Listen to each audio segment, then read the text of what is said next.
Bonjour à tous. Comme vraiment content de vous avoir. Je vais commencer incessamment. Là, on voit que les participants, ça commence à monter, à monter. Je vous souhaite la bienvenue. Je vous remercie d'être présent à ce webinaire de la Fédération canadienne de l'entreprise indépendante qui s'intitule Soyez prêts pour l'entrée en vigueur des dispositions relatives à la loi 14.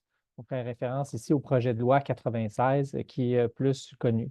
Vous savez, il y a des changements qui arrivent rapidement, qui arrivent le 1er juin et qui touchent beaucoup, beaucoup d'entreprises. La FCEI, qui est le plus gros groupement de PME au pays, qui compte 22 000 PME membres au Québec, a fait beaucoup d'interventions politiques pour faire bouger le gouvernement. Maintenant, la loi a été adoptée. Il y a des changements qui sont déjà rentrés en place depuis l'adoption du projet de loi 96. Puis comme association patronale, c'est important aussi pour nous de vous informer sur les obligations, les nouvelles formalités et les obligations que vous êtes contraints de suivre selon la loi et les règlements. Je vous informe que la présentation peut être téléchargée si vous allez dans la boîte chat. Vous allez pouvoir télécharger la présentation. Si vous désirez poser des questions, vous pouvez les écrire dans la boîte questions-réponses Q&A. Please feel free to ask your question in English. Our speakers are more than able to respond to you in English. We did one webinar in English specifically on the changes, and now we do have this one in French. But if you have question or precision, feel free to ask them in the Q&A period at the end of the conference, and we will respond to you in English. Maintenant, je vais passer à la présentation des experts qui seront là pour nous présenter le contenu et répondre à vos questions. Bien, il y a moi, François Vincent, je suis votre vice-président au Québec à la Fédération canadienne de l'entreprise indépendante.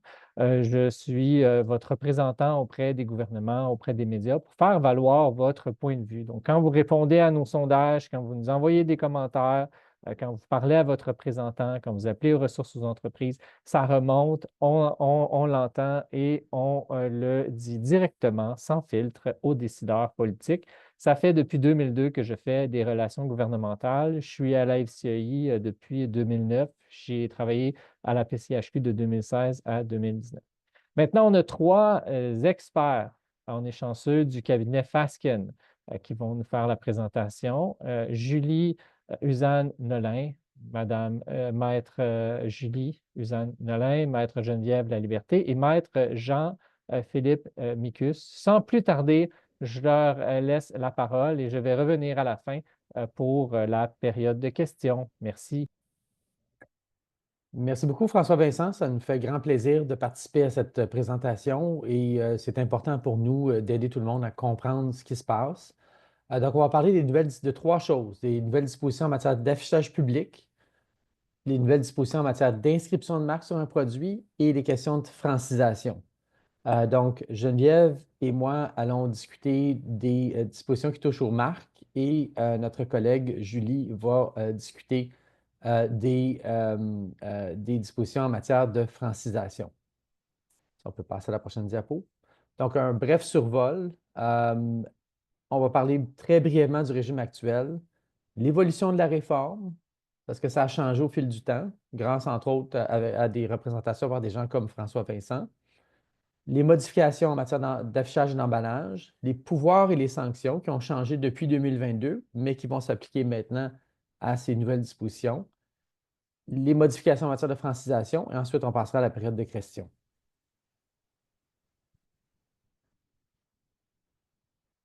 Donc, je vais discuter un peu des règles qui sont actuellement en vigueur. Donc, jusqu'au 1er juin 2025, c'est les règles qui sont en vigueur. Donc, présentement, une marque de commerce qui est reconnue peut être affichée ou apposée sur un produit, peu importe sa langue. Donc, que ce soit en français, en anglais ou dans une autre langue, on peut l'afficher sur un produit ou dans l'affichage public. Ce qui constitue une marque de commerce reconnue, en fait, donc, ça a été interprété comme étant une marque qui soit enregistrée auprès de l'OPIC, de l'Office de la propriété intellectuelle du Canada, ou les marques non enregistrées au Canada, donc des marques qui seraient de common law. Ça inclurait également les marques qui sont en instance d'enregistrement. La seule condition, en fait, d'application de cette exception, c'est que la version française de la marque ne doit pas être enregistrée auprès de l'OPIC pour pouvoir la poser sur les produits ou dans la publicité commerciale. Prochaine diapositive, s'il vous plaît.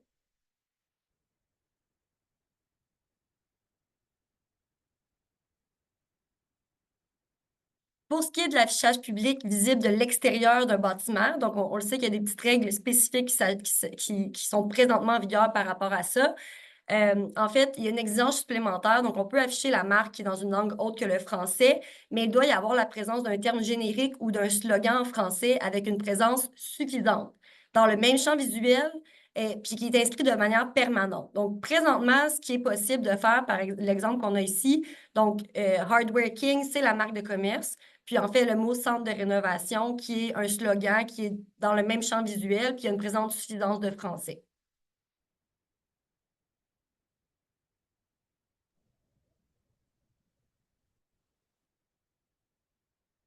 Bonjour à tous. Concernant les règles actuelles en matière de francisation, aujourd'hui, il y a un seuil de 50 employés et plus au Québec. Donc, à partir du moment où vous avez 50 employés et plus au Québec, il faut s'inscrire auprès de l'Office québécois de la langue française, donc l'OQLF, émettre son rapport d'analyse de la situation linguistique. Et une fois que l'OQLF aura analysé votre rapport d'analyse de la situation linguistique, soit l'OQLF considérera que le français est généralisé à tous les niveaux de l'entreprise et vous délivrera un certificat de francisation, soit au contraire, l'OQLF va considérer que l'utilisation du français n'est pas généralisée, donc il va proposer des mesures qui adressent les non-conformités avec la charte de la langue française et donc vous demander d'implanter, de mettre en place un programme de francisation. Ce seuil de 50 employés et plus au Québec, il n'est pas atteint dès que vous avez 50 employés, il faut que vous ayez 50 employés sur une période de 6 mois consécutive. Je vais passer à la prochaine diapo. Juste, on va parler un peu de l'évolution du projet de loi, ou de la loi, comment elle a évolué. Si on peut passer à la prochaine diapo. La loi a été adoptée le 1er juin 2022. Ce qu'on attendait, c'était vraiment des règlements qui allaient clarifier, préciser comment cette loi allait être appliquée. Quand on a vu tous, la communauté juridique, la loi comme telle, c'était un niveau qui était quand même assez sévère. Le niveau a été ajusté un peu lorsque le projet de règlement a été publié le 10 janvier 2024. Il y a eu des consultations publiques. Plusieurs personnes, dont moi et d'autres, et François Vincent, ont fait des représentations.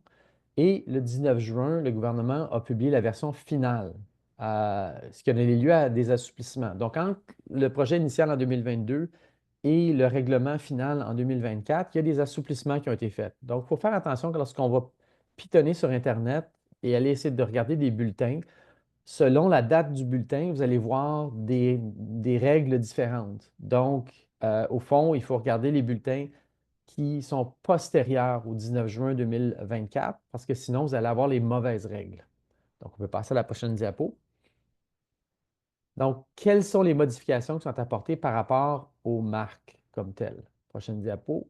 Donc, ce que ça vise spécifiquement, ces dispositions-là en matière de marques et qui vont entrer en vigueur le 1er juin 2025, c'est en matière d'affichage public, donc et spécifiquement l'affichage qui est visible depuis l'extérieur d'un commerce, en ce qui concerne les produits, donc y compris les emballages de matériel accompagnant ceux-ci. Il n'y a pas de changement en ce qui concerne les autres matériels, d'autres types de matériel, comme le matériel de marketing promotionnel, les sites web, les médias sociaux, etc. C'est vraiment ça qui va changer le 1er juin 2025. Et sachez que l'OQLF est prêt et très enthousiaste là, à appliquer ces nouvelles règles-là. Passons à la prochaine diapo.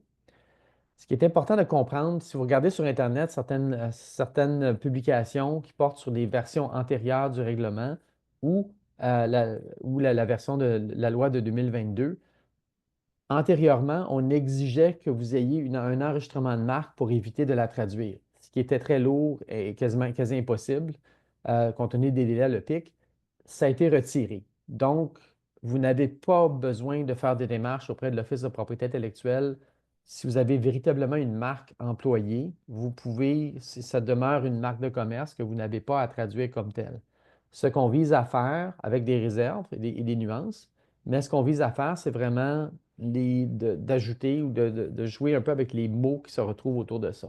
Par contre, si vous avez été enthousiaste et vous avez enregistré une marque en anglais et une marque en français, vous avez même déposé une demande, à ce moment-là, vous allez être obligé d'utiliser la version française, de sorte, si on parle d'affichage public, qu'elle soit 2 fois plus grande que l'autre version ou sur un emballage, ce serait une taille équivalente.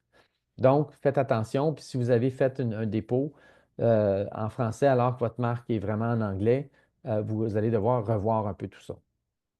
Prochaine diapo. Je vais vous parler un peu des règles qui vont être en vigueur par rapport à l'affichage public. En fait, ce que la loi vient prévoir, c'est une présence renforcée du français dans l'affichage d'une marque qui est dans une autre langue que le français et qui est visible depuis l'extérieur d'un local. Donc, l'exigence va s'appliquer aux marques qui sont rédigées même en partie dans une autre langue que le français. Donc, il faut vraiment faire attention à la façon dont à la marque en tant que telle. Puis également, tout ce qui est des marques qui seraient dérivées de langue étrangère, donc composées de plusieurs mots en langue étrangère. On a vu là, que l'OQLF pourrait cibler ces marques-là et les considérer dans une langue autre que le français. Donc, il faudrait qu'il y ait des modifications qui soient faites dans l'affichage public par rapport à ces marques-là. Donc, c'est vraiment important de conserver en tête que la loi va viser les marques qui sont en anglais, bien sûr, mais également toute autre marque qui serait dans une autre langue que la langue française. Prochaine diapo. Également, les modifications par rapport à l'affichage public vont viser une grande variété d'entreprises. Donc, en fait, les nouvelles règles ne sont pas seulement limitées au commerce de détail. On va également viser le commerce industriel, le commerce de détail, l'affichage commercial, l'affichage industriel. Puis également, qu'est-ce qui est visible de l'extérieur d'un commerce? C'est également ce qui pourrait être, ça pourrait également viser des aires publiques intérieures. On pourrait notamment penser à des aires de circulation intérieure dans un centre commercial, des aires publiques d'immeubles commerciaux. Donc, il faut vraiment garder ça en tête. Donc, ce n'est pas seulement la devanture du commerce. Ça pourrait également viser, par exemple, l'affichage qui serait visible depuis l'extérieur, mais à travers une vitrine d'un commerce. Donc, ces règles-là s'appliqueraient. Ça va également viser l'affichage sur une borne ou sur une structure indépendante de type pylône à l'extérieur d'un commerce. Par contre, il y a une exception par rapport au pylône. Donc, s'il y a plus que 2 marques de commerce ou non d'entreprise sur le pylône, en fait, il y a une exception qui s'applique pour ces pylônes-là. Prochaine diapo.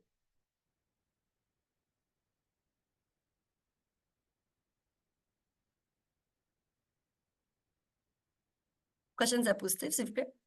OK, non, c'est bon. Retour. Pardon, il y a un petit délai. Donc, qu'est-ce que la loi va prévoir, en fait? C'est que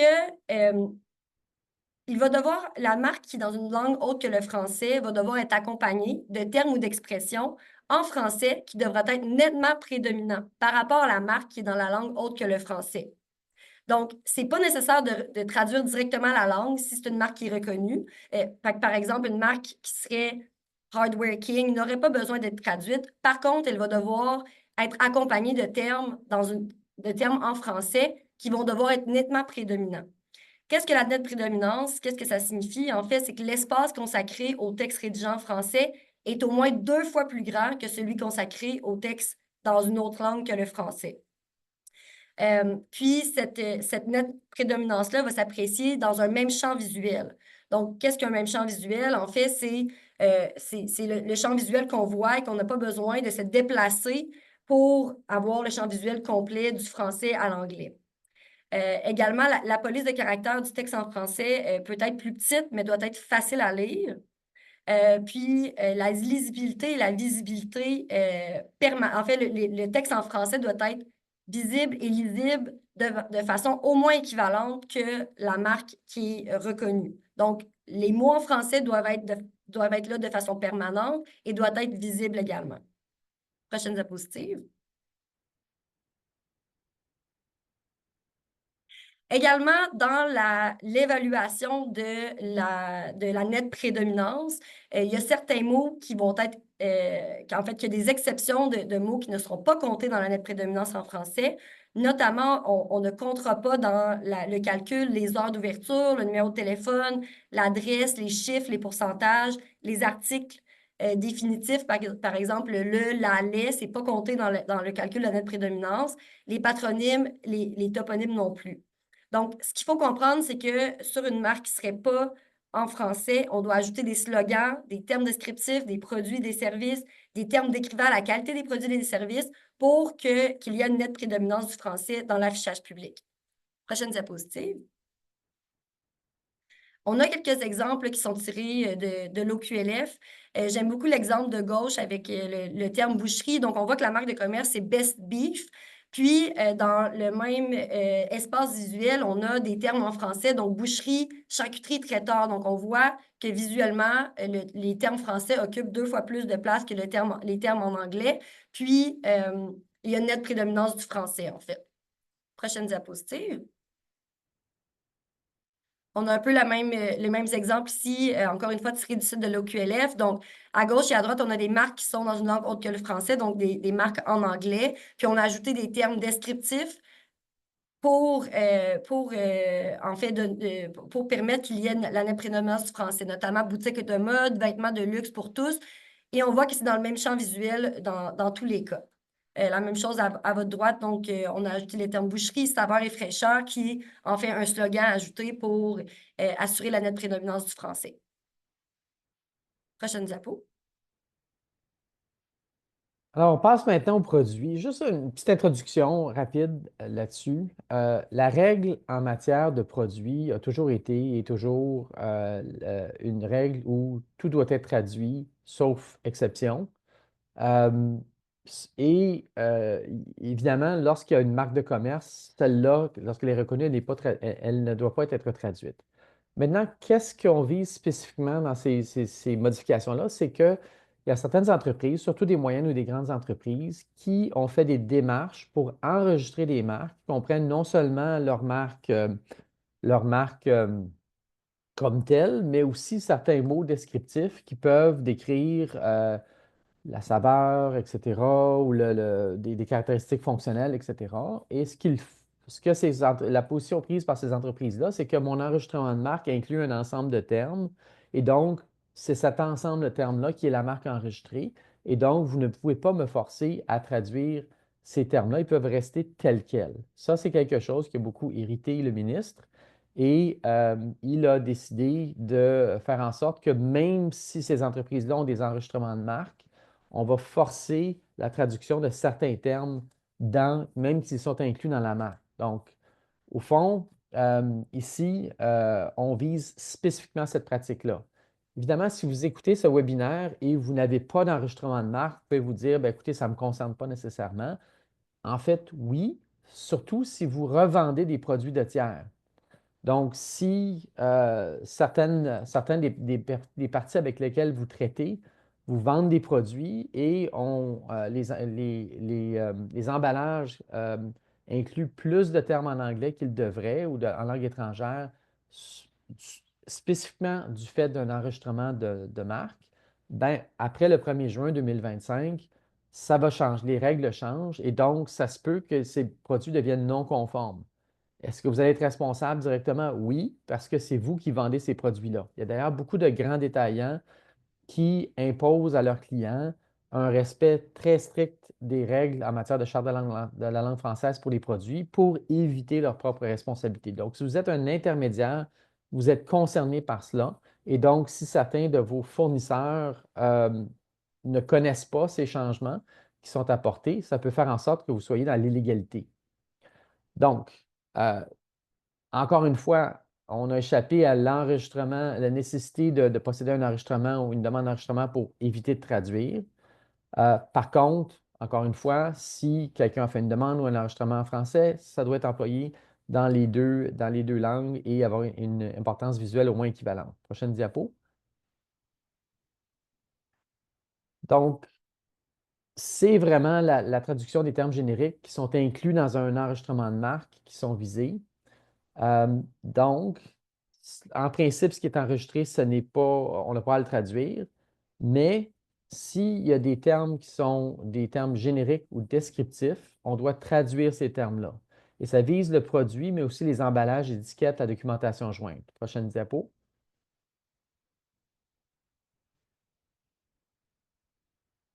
Encore prochaine diapo. Donc, la traduction du générique ou du descriptif en langue autre que le français doit figurer en français sur le produit ou un support qui s'y rattache de manière permanente. Donc, il faut que faut pas que ce soit une étiquette qui est simplement attachée et qui peut se détacher facilement. Qu'est-ce qu'on veut dire par descriptif? Ce sont des mots qui décrivent les caractéristiques d'un produit. Et un générique, c'est la nature du produit. Une caractéristique, ça peut être des avantages, une senteur, etc. Puis la nature du produit, c'est ce qu'il est. Il n'y a aucune nécessité de traduire un nom d'entreprise ou le nom du produit tel que vendu. C'est très confondant pour des gens comme moi. On a tendance à dire marque de commerce, c'est le nom, c'est vraiment la marque comme telle, comment ça s'appelle. Mais ici, ce qu'on veut, ce que le QLF semble vouloir dire, le gouvernement semble vouloir dire, c'est que le nom du produit tel que vendu, c'est la véritable marque qui se retrouve dans un enregistrement.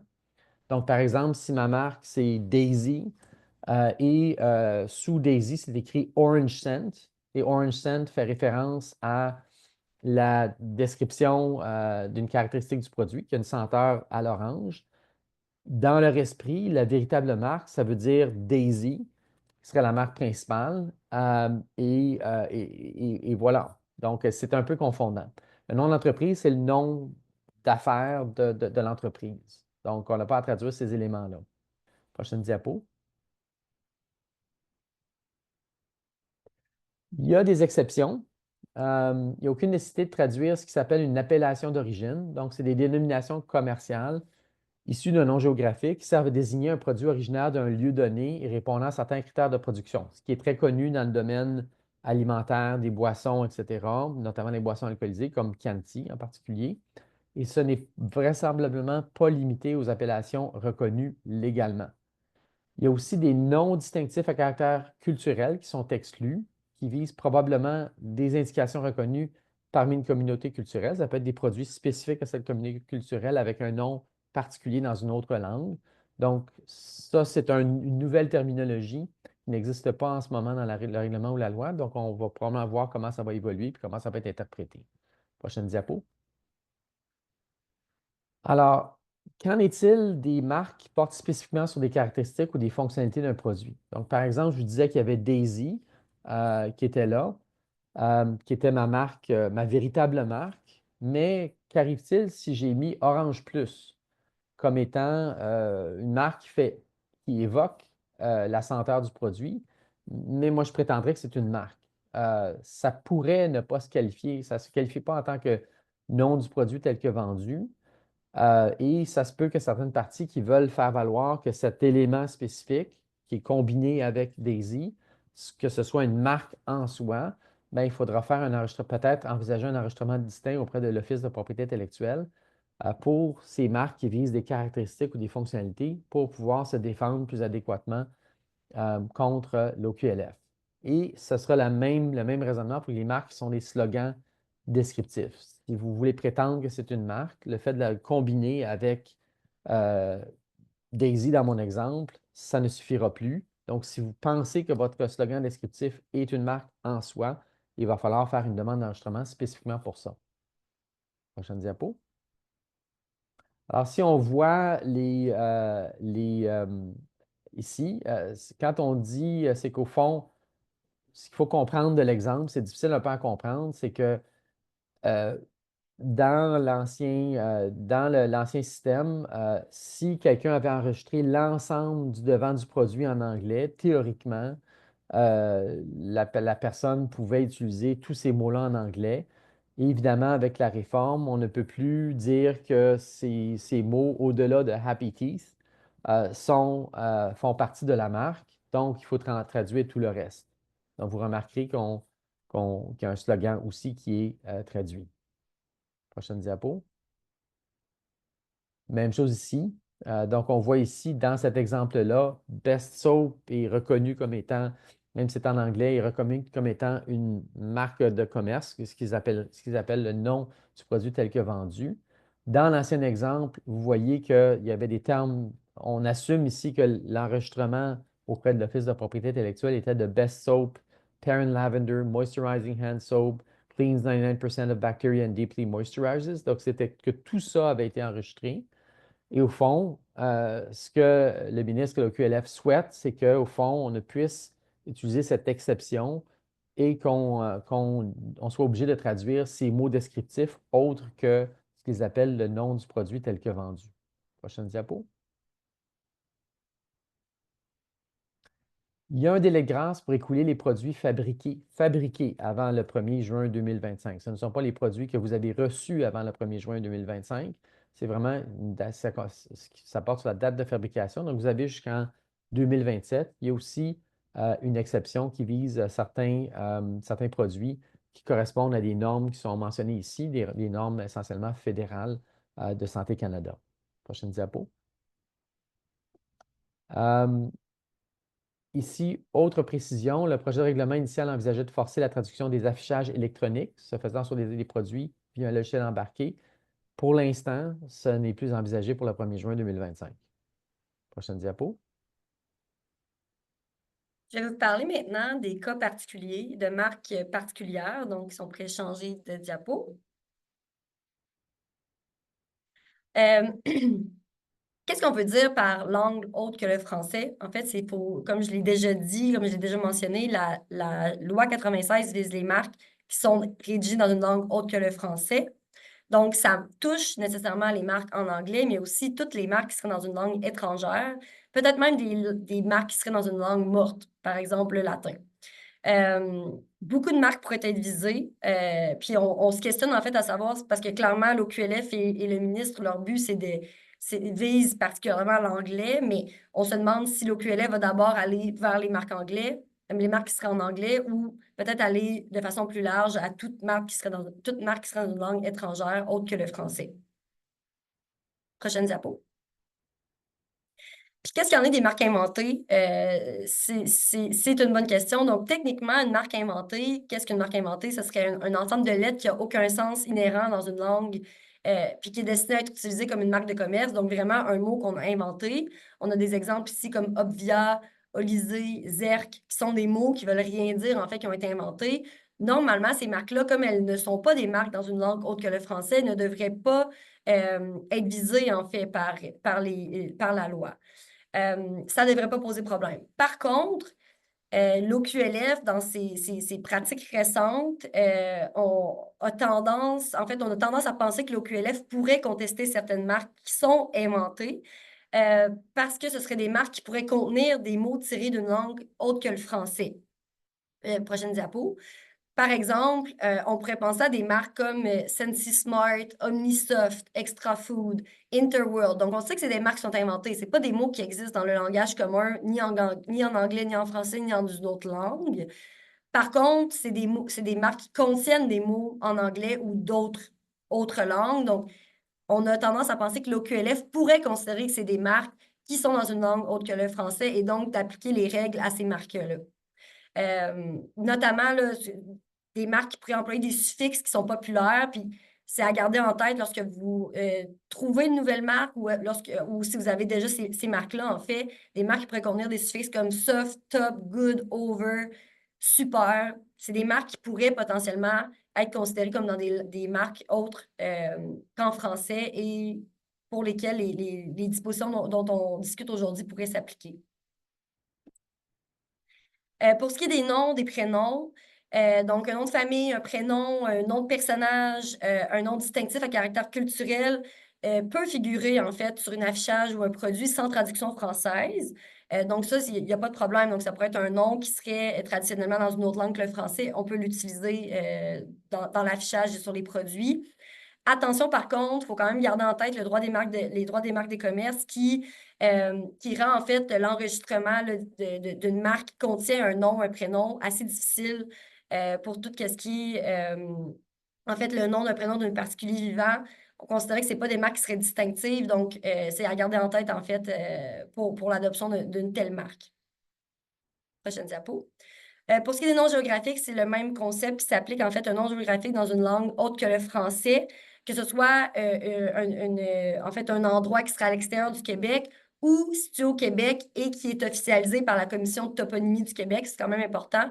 Ça peut figurer sur une affiche publique ou sur un produit sans traduction française. On pourrait penser, par exemple, on a un exemple, les vergers Iron Hill. Iron Hill, c'est un endroit qui figure sur la liste, en fait, de la Commission de toponymie du Québec. Donc, ne nécessite pas une traduction. Attention, encore une fois, le droit des marques de commerce, en fait, au lieu qui décrit clairement un lieu d'origine des produits, des services avec lesquels est employé, ça peut être encore une fois difficile à enregistrer. Donc, c'est à garder en tête également là, si vous souhaitez trouver en fait une marque de commerce.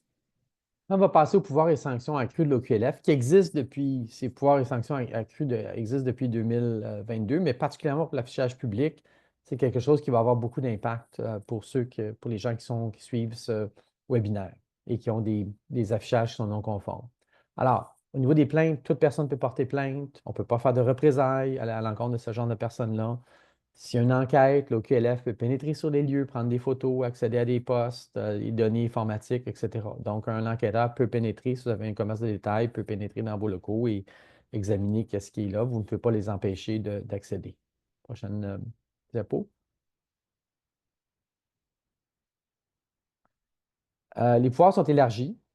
Donc, vous avez à gauche un peu les pouvoirs, les anciens pouvoirs. Maintenant, avec les nouveaux pouvoirs, l'OQLF peut émettre des ordonnances de se conformer. Il est possible qu'ils prennent d'abord une approche coopérative, mais à un moment donné, ils vont pouvoir émettre une ordonnance contre vous qui prend effet à la date de notification. Vous avez le droit de contester cette ordonnance devant le tribunal administratif du Québec dans les 30 jours.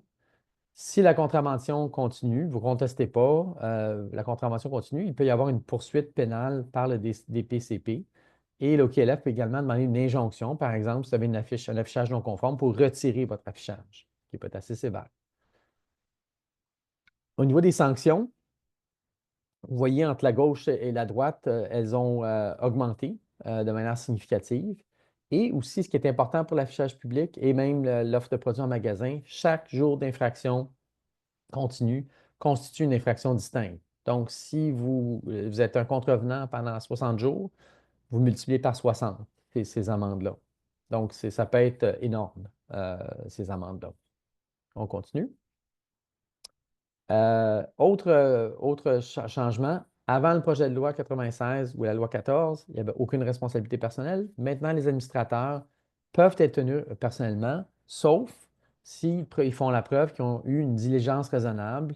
À ce moment-là, si vous ne faites pas votre preuve de diligence raisonnable, vous allez être responsable personnellement. Donc, on peut saisir votre maison personnelle, en d'autres termes, en raison, pour des amendes qui sont versées, des amendes qui sont visées qui sont ordonnées contre un administrateur. Prochaine diapo. L'OQLF peut ordonner à quelqu'un qui vend, distribue, offre en vente un produit conforme de cesser de permettre la conclusion d'un contrat sur ce produit. Donc, peut indiquer à un détaillant de cesser de vendre le produit. Ça s'applique aussi aux intermédiaires en ligne, comme ceux qui sont bien connus. Donc, même s'ils n'ont pas de place d'établissement au Québec, on peut leur interdire de vendre certains produits. Prochaine diapo. L'OQLF peut aller devant la Cour supérieure et ordonner à une entreprise d'enlever ou de détruire une affiche, un panneau, une annonce publicitaire non conforme. Et un huissier peut revenir chez vous et retirer votre affiche, panneau, etc. Et il peut y avoir une injonction contre quiconque qui contrevient à la charte.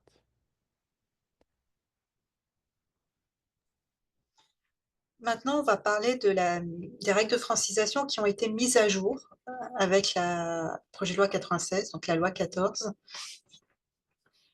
Ce qui a été mis à jour, c'est surtout le seuil. Donc, je crois que voilà, pour le moment, et jusqu'au 1er juin 2025, c'est toujours l'entreprise qui doit s'inscrire auprès de l'OQLF qui a 50 employés ou plus au Québec. Ça, c'est ce que je vous ai dit tout à l'heure. À partir du 1er juin 2025, cette inscription doit avoir lieu si l'entreprise a 25 employés ou plus au Québec. Comment évalue-t-on le nombre d'employés au Québec? Je l'ai énoncé tout à l'heure, je vais le réitérer maintenant parce que c'est vraiment important. Ce n'est pas dès que vous avez atteint le seuil de 25 employés, ou 50 aujourd'hui, il faut que pendant une période de 6 mois consécutive, vous ayez eu 25 employés ou plus au Québec. Et après cette période de 6 mois, vous avez encore 6 mois pour commencer le processus d'inscription auprès de l'OQLF. Donc là, rappelez-vous que le chiffre à conserver en tête, c'est le 25 à partir du 1er juin. Slide suivant, s'il vous plaît. Alors, comment se passe le processus de francisation? Tout d'abord, on s'inscrit auprès de l'OQLF. Soit on s'inscrit volontairement, soit l'OQLF vous a écrit pour vous dire, selon les informations de nos possessions, vous avez atteint le seuil de 25 ou 50 employés plus au Québec, veuillez vous inscrire. Donc, pour s'inscrire, c'est tout simple, il faut remplir un formulaire d'inscription qui est disponible sur le site de l'OQLF. À partir de ce moment, l'OQLF vous délivre une attestation d'inscription. Donc ça, c'est un document important à conserver, puisque à compter de cette attestation d'inscription, vous avez un délai de 3 mois pour produire votre analyse de la situation linguistique de votre entreprise. Et là, c'est un autre formulaire qu'on trouve également sur le site internet de l'OQLF, mais qui est beaucoup plus complet et long à remplir. Donc, je vous conseille de le faire même avant d'avoir déposé votre demande d'inscription. C'est-à-dire dès que vous savez que vous avez atteint le seuil d'employés requis pour vous inscrire, commencez à remplir les 2 formulaires en parallèle. Donc, une fois que j'ai rempli mon analyse de la situation linguistique et que je l'ai remise à l'OQLF, l'OQLF évalue l'analyse. Cette analyse comporte des questions concernant les communications à l'interne entre les employés, mais également des communications à l'externe avec les clients, les outils informatiques que vous utilisez, etc.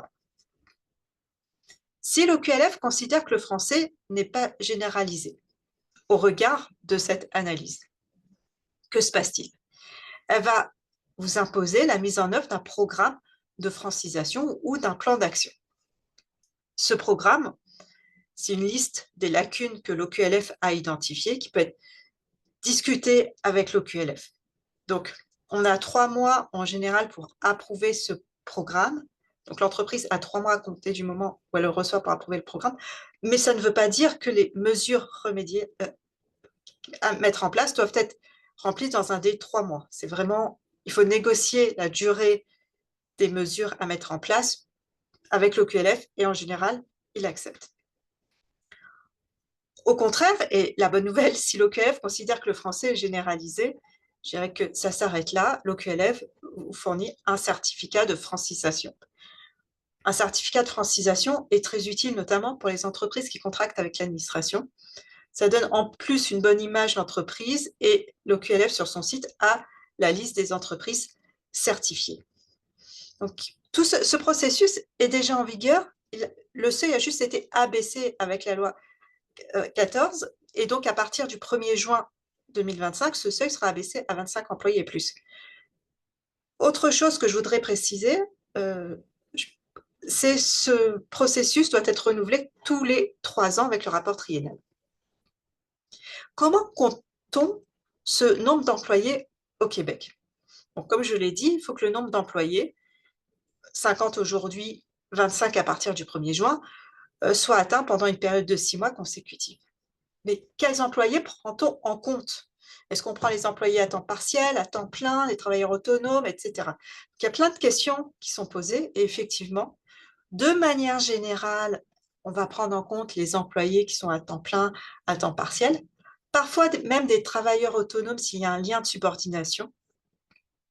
Donc, on va vraiment prendre en compte tout ça. Il faut aussi savoir que l'OQLF se fonde aussi sur le nombre d'employés que vous avez inscrits sur le registre des entreprises du Québec. Et vous allez me dire, mais qu'en est-il des personnes qui sont employées au Québec, mais qui sont situées à l'extérieur du Québec en pratique? Là, ça va dépendre. Si l'employeur a un établissement au Québec, donc les travailleurs qui effectuent leur travail au Québec ou de façon mixte au Québec et ailleurs, mais ou à l'extérieur du Québec, là, effectivement, la charte va s'appliquer à l'établissement à l'organisation qui a un établissement physique au Québec. Pareillement, si l'organisation n'a pas d'établissement physique au Québec, tous les travailleurs qui effectuent leur travail au Québec pourraient être considérés comme un lieu d'entreprise. Donc, faire en sorte que l'entreprise qui n'a pas d'établissement physique au Québec soit, pour ses employeurs, soumise aux obligations de la Charte de la langue française. Donc, c'est tout ça à prendre en compte. C'est vraiment une analyse au cas par cas de la situation de chaque entité. Diapo suivante, s'il vous plaît. Autre chose, ce qui existait avant la loi, qui a été encore renforcée avec la loi 96, c'est le comité de francisation. Ce comité de francisation est obligatoire, ça l'a toujours été, pour les entreprises ayant 100 employés ou plus au Québec. Si l'entreprise a 25 employés et plus au Québec jusqu'à 99, l'OQLF, dans certains cas, peut imposer la création d'un comité de francisation. Alors, qu'est-ce qu'un comité de francisation? C'est en fait une instance au sein de l'organisation qui veille à s'assurer que la Charte de la langue française est respectée au sein de l'organisation. Ce comité doit être paritaire, c'est-à-dire au minimum 6 personnes, et parmi ces 6 personnes, 3 représentent les dirigeants et 3 représentent les travailleurs. Si jamais l'entreprise a moins de 100 employés, mais le comité est requis par l'OQLF, ce seuil de 6 personnes au minimum peut être abaissé à 4 personnes. Mais il faut toujours que ce soit paritaire. Donc, le comité va désigner un de ses représentants auprès de l'OQLF, va veiller donc, comme je l'ai dit, à s'assurer que l'utilisation du français demeure généralisée au sein de l'entreprise, peut donner son avis si on lui demande, par exemple, lorsque l'employeur requiert le bilinguisme. Mais en tout état de cause, il doit au moins se réunir 2 fois par an, donc une fois tous les 6 mois, et donc rédiger des procès-verbaux de ces rencontres en français, évidemment. Diapo suivante. Il faut savoir que un des points importants de la réforme, c'est que depuis l'adoption de la loi 96, donc depuis 2022, aujourd'hui, l'entreprise ne peut être représentée auprès de l'OQLF que par un membre de sa direction et par un membre représentant les travailleurs. Donc, théoriquement, l'entreprise ne peut être représentée que par un membre de sa direction et un membre de ses employés. Les noms des membres du comité de francisation doivent être transmis à l'OQLF. C'est-à-dire qu'en pratique, pourquoi c'est important ce point-là, c'est qu'il faut s'assurer que ces 2 personnes qui représentent l'entreprise auprès de l'OQLF soient francophones pour pouvoir parler à l'OQLF. Et donc ça, c'est vraiment important. Diapositive suivante. Une fois qu'on est inscrit à l'OQLF, que tout s'est bien passé, qu'on a notre certificat de francisation, comme je vous l'ai dit, finalement, cet exercice, il faut le refaire tous les 3 ans. C'est ce qu'on appelle un rapport triennal. Et donc, tous les 3 ans, l'OQLF va, entre guillemets, auditer vos pratiques. Mais comment, en pratique, justement, s'assurer que la généralisation de l'utilisation du français soit maintenue pendant une longue période? Eh bien, comment fait-on? On s'assure d'abord que les hauts dirigeants et membres du personnel aient une bonne connaissance du français, tant à l'oral qu'à l'écrit. On s'assure également, pour les entreprises sujettes aux obligations de francisation, de privilégier le français dans la langue du travail, donc dans les communications internes, tant écrites que orales. On va également rédiger une politique linguistique afin que les embauches, les promotions, les mutations des employés se fassent de façon appropriée. On va aussi permettre à nos employés d'utiliser des outils informatiques en français. Par exemple, vous fournissez Outlook à vos employés, il faut s'assurer que par défaut, il soit paramétré en français. Diapositive suivante, s'il vous plaît. Juste avant, voilà, merci. Évidemment, comment fait-on pour s'assurer que le français est maintenu, la connaissance du français est maintenue au sein de l'entreprise? On va prendre en compte plusieurs facteurs. Est-ce qu'il y a des personnes qui sont francophones mais qui vont partir à la retraite? Donc là, il faudra peut-être penser à éventuellement embaucher des francophones plutôt que des unilingues anglophones. Il faut voir également, et ça c'est vraiment pris en compte, si l'entreprise a beaucoup de relations avec l'étranger ou les autres provinces canadiennes. C'est aussi pris en compte. Dans ce cas-là, ça peut justifier l'emploi, l'exigence de la connaissance d'une autre langue que le français. Le secteur d'activité de l'entreprise également est important et il faut savoir qu'il y a quand même des cas particuliers pour des sièges sociaux et des centres de recherche établis au Québec. Mais là encore, ce sont des cas particuliers et une autre analyse doit être faite parce que c'est un autre formulaire à remplir. Ensuite, slide suivant, pardon, diapo suivante. Donc, que se passe-t-il si on se rend compte que le français n'est plus généralisé? C'est-à-dire que lorsqu'on a remis le rapport triennal, donc au bout de 3 ans, et que l'OQLF se rend compte que le français n'est plus généralisé, elle peut suspendre la certification. Donc, votre certificat de francisation peut être suspendu. Mais évidemment, ce n'est pas tout de suite. Donc, pour éviter que le certificat le soit suspendu, il faut s'assurer que le français donc, demeure généralisé. Comme je l'ai dit tout à l'heure, par exemple, ça peut être offrir des cours de français aux employés qui ne parlent pas ou mal français, prévoir des diapositifs en français et en anglais si vous avez des employés à la fois anglophones et francophones, etc. Et donc, bien évidemment, remettre votre rapport triennal tous les 3 ans. Que se passe-t-il si vous perdez votre certificat de francisation? Vous figurez sur la liste noire de l'OQLF. L'OQLF a aussi sa liste d'entreprises qui ont perdu leur certificat de francisation.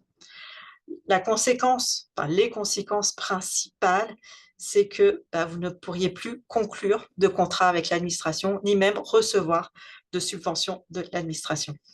Donc, ce n'est vraiment pas un exercice à prendre à la légère. Si vous avez atteint le fameux seuil des 25 employés plus, ou 50 aujourd'hui, faites attention, contactez vos conseils juridiques, mais en tout cas, prenez ça de façon très sérieuse et essayez d'améliorer vos pratiques si elles doivent l'être, bien évidemment.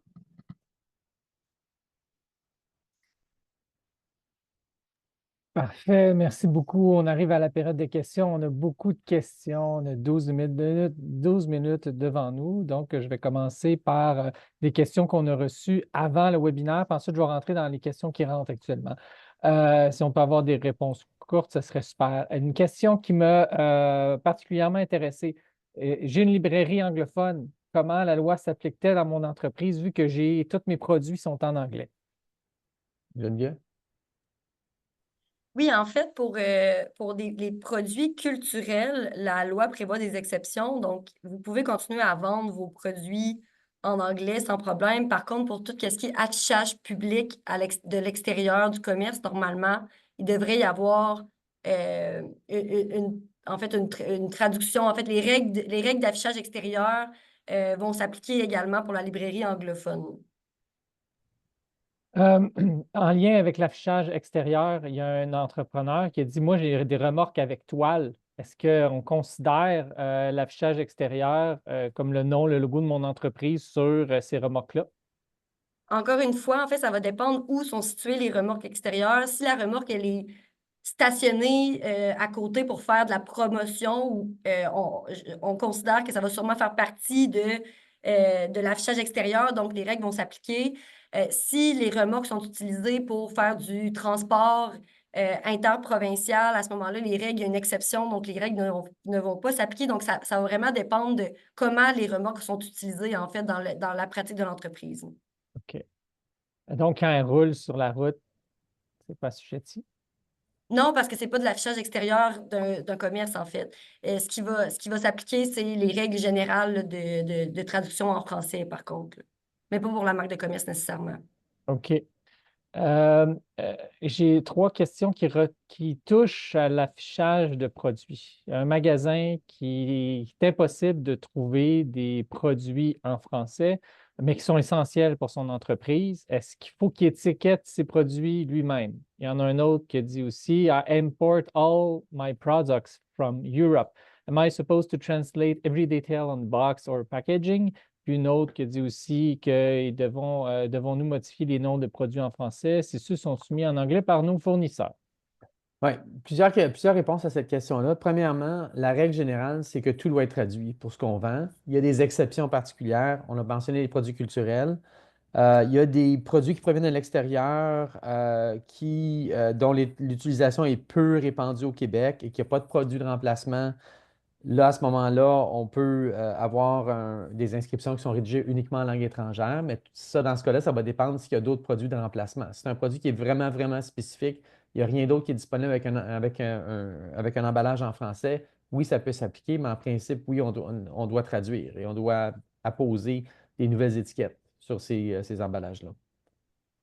Il y a des questions qui ont été posées aussi sur les factures ou les soumissions. Est-ce les descriptions des produits doivent être en français sur les Ça, oui, factures et les les soumissions? descriptions doivent être en français. Là, évidemment, la marque comme telle peut demeurer dans une langue étrangère. C'est une marque qui est reconnue, là. Mais sinon, oui, les descriptions doivent aussi être traduites. On avait une question sur le nombre d'employés pour le processus de francisation. C'est une entreprise qui disait, moi, je sais, là, j'ai presque 25 employés. Qu'est-ce qui va se passer? C'est dès qu'il franchit les 25 qui est assujetti Alors, sur 6 mois. effectivement. Alors déjà, je voudrais rappeler que les obligations de la Charte de la langue française s'appliquent à toute entité, quel que soit le nombre d'employés.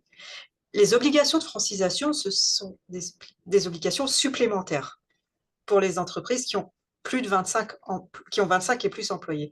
Donc, comme vous l'avez rappelé, donc il faut une fois qu'on a atteint ce chiffre de 25, pour vérifier qu'on l'a pendant 6 mois. Bon, si ça fluctue entre 23 et 30, bon, bah, on considère qu'on l'a. Et de manière, en principe, proactive, aller sur le site internet, télécharger les formulaires d'inscription et s'inscrire. Évidemment, on est là pour accompagner toutes les entreprises qui le souhaitent. Super. Sur la question de certification, il y a un entrepreneur qui a dit, j'ai été certifié en 2007, doit-on refaire la nouvelle certification? Normalement, il y a un plan triennal qu'il faut qu'il soit fait. Donc, si vous avez obtenu votre processus de francisation, il y a un rapport de 16 pages qu'il faut faire aux 3 ans. Exactement. Là-dessus, on travaille actuellement avec l'OQLF. On veut être capable de créer un formulaire allégé, c'est-à-dire que l'OQLF puisse aller chercher les informations que vous avez besoin, mais sans vous imposer un 15 pages d'un document Word que vous devez télécharger, puis etc., etc. Donc, on travaille avec eux. Ils ont créé un projet pilote pour voir comment ils étaient capables de l'appliquer. Vous pouvez compter sur la FCEI pour continuer à cet égard. Petite question sur la francisation. Et il y a un entrepreneur qui dit, moi, j'ai 25 à 49 ou j'ai 50 et plus, je suis déjà assujetti. Est-ce qu'il y a des nouvelles règles qui s'appliquent à moi? Non, aucune nouvelle règle. Il faut juste savoir que tous les 3 ans, après, il faudra faire son rapport triennal, mais ça, ce n'est pas une nouvelle règle.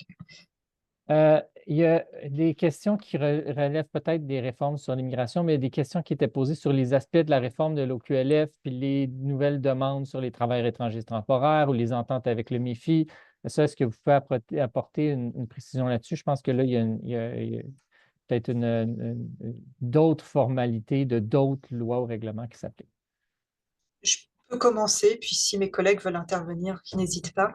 Effectivement, il y a une obligation de moyens plutôt que de résultats de fournir des cours en français. Et donc, le ministère offre, dans certaines circonstances, des cours en français. Et en plus, ces cours diffèrent selon que le candidat, enfin le participant, est canadien, étranger, parle un peu français ou ne parle pas du tout. Donc, oui, c'est une obligation plutôt de moyens, mais effectivement, c'est une bonne pratique. Super. J'ai une question ici sur le fait des publications d'annonces dans les journaux anglophones. Ça, les journaux anglophones restent, donc je ne pense pas qu'il va y avoir des modifications par rapport à ça. Non, il n'y a pas de changement à ce niveau-là. Une entreprise qui s'appelle Entreprise Mécanius. Est-ce que Mécanius, vu que ce n'est pas nécessairement mécanique, c'est considéré comme anglais? Puis comment on est capable de se retrouver quand on a une question de ce nom-là, il est-tu anglais, il est-tu pas anglais? Des fois, ça peut être difficile à se retrouver. Veux-tu répondre, Geneviève? Ben, en fait, c'est une très bonne question parce que c'est un peu ce qu'on a soulevé tout à l'heure, c'est que le terme Mécanius, si c'est employé comme une marque de commerce, l'OQLF pourrait peut-être considérer que c'est dans une langue autre que le français parce qu'il y a mécanique dedans. Par contre, là, c'est à voir, en fait, ce serait en fait de faire une analyse pour voir si on considérait que c'est une marque qui serait dans une langue autre que le français ou non. Il y a aussi des exceptions si c'est vraiment la marque qui est c'est pas on l'emploie pas comme une marque, mais comme le nom de l'entreprise. Ça, normalement, ça devrait être correct parce que c'est pas visé. Il y a également les exceptions pour le nom d'entreprise. Mais c'est vraiment au cas par cas, en fait. Puis, dans ce cas spécifique-là, c'est difficile de se prononcer comme ça si vraiment l'OQLF considérait que c'est une marque en anglais ou une marque en français, en fait. Oui, puis évidemment, il faut Merci. rappeler que c'est toute marque étrangère, puis même parfois l'OQLF déborde et va considérer l'ancien grec, le latin, Oui. etc., comme étant d'autres langues. Et on sait qu'ils ont déjà exigé des traductions à certaines entreprises qui utilisaient des mots, des expressions en latin. Une autre question ici de BD Cosmos. Juste dire, je suis allé chez vous pour acheter le cadeau de Noël de mon enfant, un cartable de Pokémon. Il a vraiment adoré, une super belle entreprise située à Laval. Eux, ils vendent des cartes notamment, puis il y a beaucoup de cartes qui vont être moins populaires en français, plus populaires en anglais. Donc, il y a des questions à savoir comment on s'y prend par rapport à l'affichage? Est-ce qu'il faut qu'ils les traduisent? Ça, est-ce qu'on pourrait avoir une petite recommandation là-dessus? Ouais, si on parle d'affichage intérieur, à ce moment-là, mettons, pas non visible de l'extérieur, là, c'est les mêmes règles qui s'appliquent, c'est-à-dire qu'il faut que le français soit dominant. Donc, c'est en principe, si vous avez une affiche en français, une affiche en anglais, bien, il faut que les deux soient là. On ne peut pas vraiment retirer une puis qu'on garder celle qui est en anglais, là. Les Malheureusement, petits paquets, genre la carte qui va être. ça, c'est autre chose, là. Tu sais, ça, évidemment, si les paquets, ben, tu sais, en ce qui concerne les jeux, les jouets, ben, tu sais, il faut que ce soit disponible à des conditions équivalentes. Mais bon, tu sais, je pense en général à des conditions équivalentes, mais je ne pense pas que ça obligerait un détaillant à avoir 1000 de chaque, là, tu sais, s'il n'y a pas une demande équivalente pour chacun.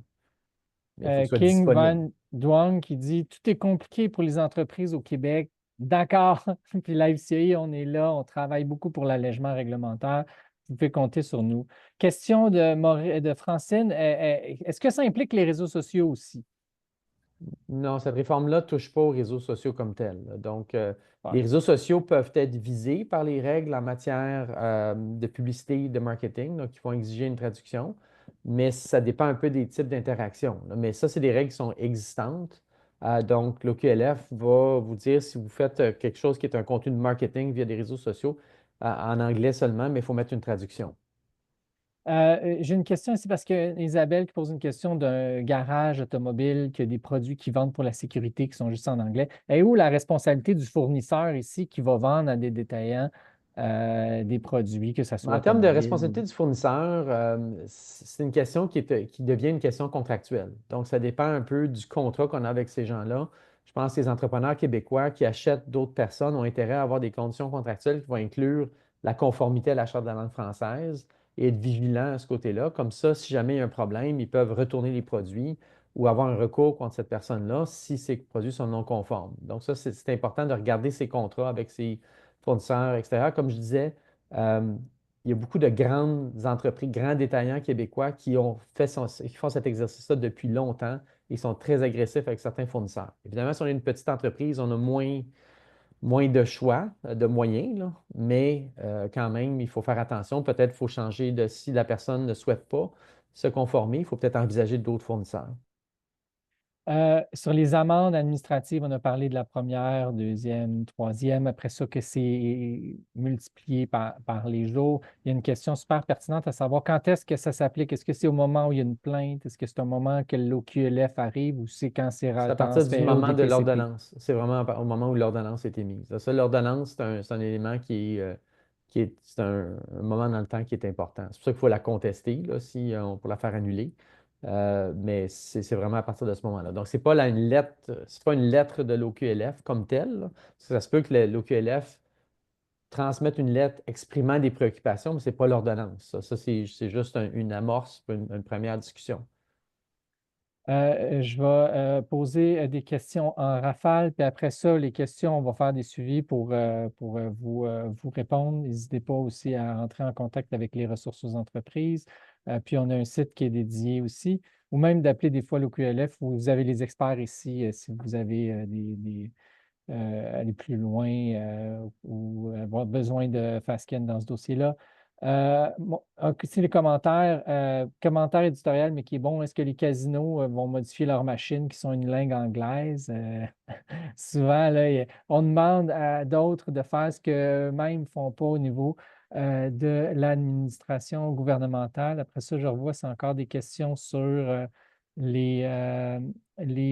l'emballage. Ici, j'ai une question sur est-ce qu'il y a des obligations pour s'assurer que les employés non canadiens parlent le français ou des obligations quant au cours de francisation? Est-ce qu'il y a eu des modifications dans la loi par rapport à ça? Une deuxième question sur les sites web, mais ça, on a parlé tantôt que est-ce que les sites web sont assujettis? Puis, ça ferait le tour des questions qui ont été posées ou qui vous avez déjà répondu puis qui peuvent toucher aux questions qui se retrouvent dans le Q&A. Donc, est-ce que ça touche les sites web?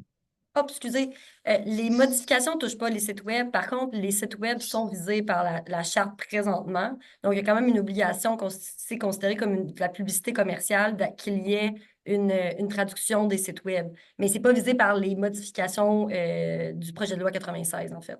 OK, mais c'est déjà il y a déjà des règles qui s'appliquent par rapport au site web. Il y a une question qui s'est rajoutée, juste rajouter une précision. Il demande, Laura Kim demande s'ils peuvent livrer des produits sans emballage, mais les dispositions, c'est pour l'affichage. Donc, je ne pense pas que la livraison, est-ce qu'il y a des dispositions spécifiques pour la livraison quand on livre chez un client?